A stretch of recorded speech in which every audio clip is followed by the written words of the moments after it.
Hello everyone, this is Mr. Underkoffler, and today we're looking at the guided notes called An Introduction to Slope-Intercept Form of a Linear Equation. I'm actually going to break this down into two different videos. So this is going to be part one, and we're going to be looking at what is slope-intercept form, how do we get an equation into slope-intercept form, and what is the whole point of this whole thing? Well, here's the deal. We know linear equations, they are the kind that have x and y variables, and we can graph them on the coordinate plane, and they should make a straight line. We looked at that before. Well, today I'm going to tell you that if the equation has the y by itself, then it's what we're going to call slope-intercept form. Now, where's this name coming from? It's because when you get the y by itself, whatever number is multiplied to your x, that number, which we're going to call the variables m, is going to be the slope. And whatever other number is not multiplied to the x, but is being added on that same side of the equation where the x is, that is going to be the y-intercept. So, for example, if I have the equation y equals 11/16 x plus 27, notice how the y here is by itself. This is very important because if the y was not by itself, then it would not be in slope-intercept form. Since the y is by itself, we can say that the number that is multiplied to the x, that 11/16, is the slope, which we can call m, as you saw over here, for the variable for slope. And the other number that is not multiplied to the x, but is on the same side as the x being added on, in this case the 27, that is the y-intercept. So you're always going to see slope-intercept form with the y by itself, and whatever number is times to the x, and then added by another number, this is what slope-intercept form will always look like. Now, why do we care? Because if the equation is in slope-intercept form, then we can state what the slope is and also state what the y-intercept is without even having to graph the equation. So, read the hint here. We don't actually have to graph these equations.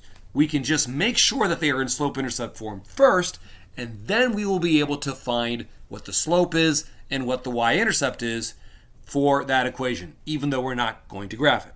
So, problem number one. Take a look at this. Notice the y is by itself. Since that y is by itself, then we can go ahead and hopefully get this right side to be in the form we need it to be in slope-intercept form. Now remember, mx plus b, that's what we're looking for on the right side. We got the mx, that's the 5x, but to make this plus b, we're going to have to make subtraction become adding the opposite, and then we can correctly identify the y-intercept, because then we'll have the plus b instead of having minus. So the slope is the number that's multiplied to the x, so that's going to be 5. Now we're going to write that in fraction form, and the only reason that I recommend writing the slope in fraction form is so that way it goes back into the definition of slope.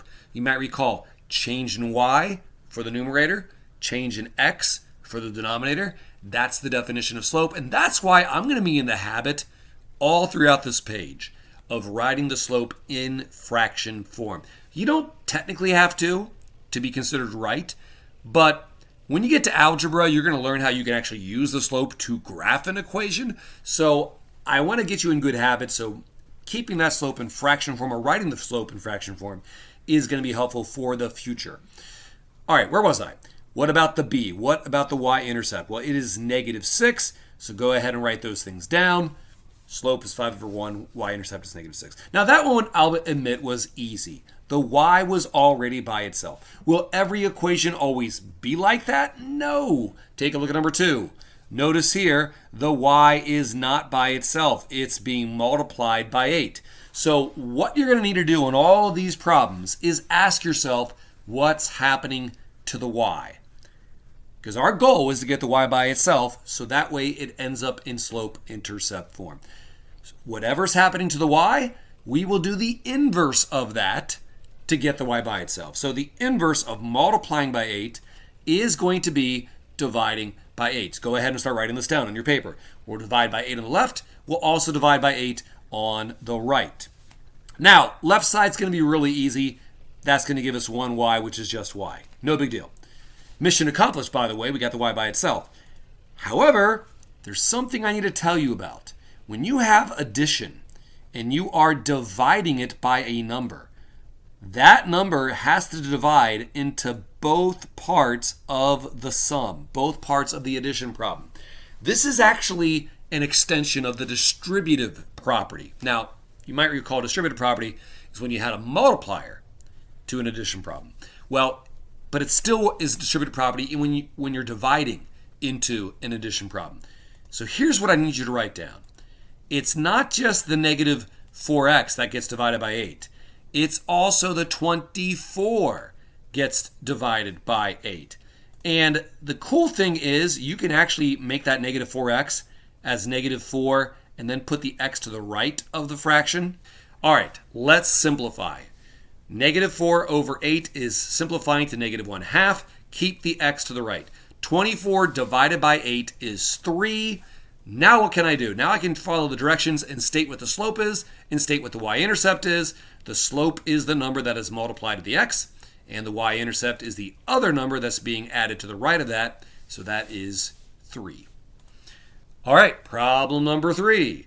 This one's even worse than number 2 in regards to the fact that there's more than just one thing happening to the y here. Here the y is being multiplied by 5. Oh, wait. There's a minus to the left of that y term.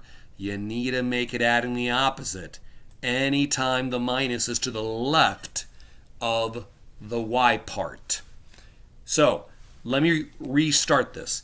The y is being multiplied by negative 5, and then it's being added by 6x.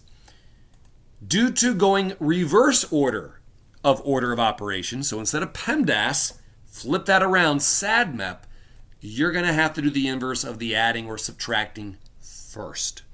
So the inverse of adding by 6x, subtracting by 6x. Now, you might want to make this become adding the opposite on the right side, and I'm about to show you why. What will this give me? Well, 6x minus 6x is 0. That's gone. Bring down the negative 5y because that's still there. Notice the y is not by itself yet, but it's getting closer. The right side. Can I actually do 45 plus negative 6 when the negative 6 has an x on it and the 45 does not? No. As I've said before, we will never, ever, ever add unlike terms together. So, what can you do with this? Well, not a whole lot. The negative 6x is going to have to stay negative 6x, and the 45 is going to have to stay 45. Now, you might be like Underkoffler, why didn't you write the 45 on the left and the negative 6x on the right? It's because I eventually want this to be in slope-intercept form, mx plus b. So I want the x part first and the other non-x part to the right of that. All right, so back to number 3. That's why I put it in that order. Am I done? Did I get the y by itself? No, I did not. So I got to do the inverse of whatever's happening here to the y. It's being multiplied by negative 5, so I'm going to have to do the inverse, which is to divide by negative 5. And just like I told you back on problem number 2, this negative 5 has to divide into both the negative 6x and the 45. So let's go ahead and write it like that. Negative 5 divided by negative 5 is 1. 1 times y is y. But over here, the negative 6 goes over the negative 5, and also the 45 also goes over negative 5. So both parts will go over negative 5. Let's simplify this. A negative over a negative. We learned about this already in a previous packet of guided notes. That becomes a positive 6/5. And the nice thing about the right part of this, 45 over negative 5, think to yourself, 45 divided by 5 is 9. So this is going to give us negative 9. Do I now have slope-intercept form? Yep, y equals mx plus b. The m is the 6/5. That's your slope. The b is the negative 9. That's your y-intercept. All right, now I want you guys to know you don't always have to write the word slope and the words y-intercept. You can actually just write the variables m and b. That way it'll save you a little bit of writing on future problems. Now, I put 3 problems here side by side, and they're all kind of unique because they already have the y by itself, but the right side doesn't look exactly like mx plus b, something x plus something. So, each of these, you have to ask yourself, well, how can I make it look like mx plus b? Well, x is the same as 1x, and that would make it look like mx plus b, 1x plus 7. And then you can get your slope, and then you can get your y-intercept. For this one, problem number 5, y equals 7x. Well, there's no plus part at all. So where's my plus b? Well, remember, anything plus 0 is itself. So let's take that and kind of go backwards and say that 7x is actually the same thing as 7x plus 0. Why would I ever want to do that? So that way I have my b. So I can then say who the y-intercept is. So obviously the slope is the number times 2 to the x. So that's the 7 over 1. But the b is the 0. And then we get problem number 6. There isn't even an x at all on the right-hand side. So how can I make that look like mx plus b? Well, you can actually throw in a 0x. Now you're like, what are you doing, Underkoffler? That looks like magic. It's not magic. 0x means 0 times x, which is really just 0. And 0 plus 7 is really just 7. So I'm kind of doing that backwards. So that way I can get an mx part to this. So then I can identify the slope and then obviously the y-intercept. So if you do not see an x at all, you are allowed to add in a 0x, and that will not change the meaning of the original equation, but it then allows you to identify the slope and identify the y-intercept. All right, so keep these special cases in mind. You might see them popping up every once in a while on future problems. Okay, your job right now is to take what I've just taught you and try 4 problems on your own. 7, 8, 9, and 10. Hit pause in the video now. Make sure you're doing the work to get it in slope-intercept form first.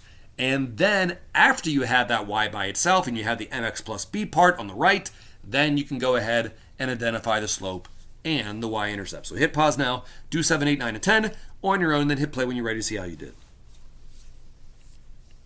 All right, did you already do 7, 8, 9, and 10? Let's see how you did. How do I get the y by itself here? Well, it's being added by 12x. Inverse is to subtract by 12x. If you're like Underkoffler, why aren't you dividing by 12? Because I don't want to solve for the x. I want to solve for the y. I need to get the y by itself to make it y equals mx plus b. That's the goal. Get that y by itself. Now, once again, I'm going to make the subtraction over here, adding the opposite. You saw that I did this back on problem number 3. This will give you the y by itself. And I can't add unlike terms. So that's just going to stay negative 12x plus 36. This problem is a lot quicker than number 3 because now we actually have the y by itself. Remember how problem number 3, we had a negative 5y, so we had to divide that away? Not the case here on problem number 7. We already had plain old y. So I can go ahead and write this down. Slope is negative 12 over 1. Y-intercept is 3. Problem number 8. Oh, the y is already by itself. And I already have an mx plus b, something x plus something. Well, cool. There's no work at all for this one. Yay, easy math. Slope is 18 over 1. Y-intercept is 4. Problem number 9. Oh, this one looks much more like problem number 3. Okay, so I got to ask myself, what's happening to y? It's being times by 16, then added by 20x. Let's go in the reverse order. First, subtract away that 20x. If you want to go ahead and make that become adding a negative right away, not a bad idea. That's going to give me 16y equals negative 20x plus 8. Again, do not ever add unlike terms. That would be a big no-no. But here, the y is still not by itself. The y is being timesed by 16. So I will have to do the inverse. Divide by 16. What is that going to give me? Well, the y will now be by itself, but I have to divide both parts by the 16. So the negative 20 goes over 16, the 80 goes over 16. Let's simplify. Negative 20 over 16, they're both divisible by 4. That would give me negative 5/4 x. Keep the x on the right. 80, is it divisible by 16? It actually is, gives you 5.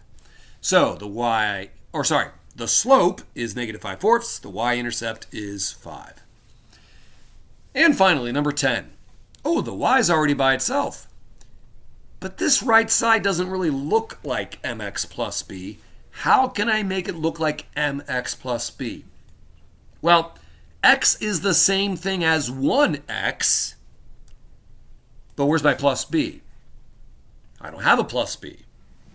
Then the only choice I have to make it look like plus b is to make it plus 0, because we know anything plus 0 is itself, and that's how I can keep this still meaning the same thing as just x. 1x is the same as x. Adding by 0 still makes it the same as x. So this is mathematically allowed. Now I can go ahead and say that the slope is 1 over 1 and the y-intercept is 0. And again, in case you forgot, I always like to make my slopes in fraction form, so that way it's change in y for the top and change in y for the, or change in x for the bottom.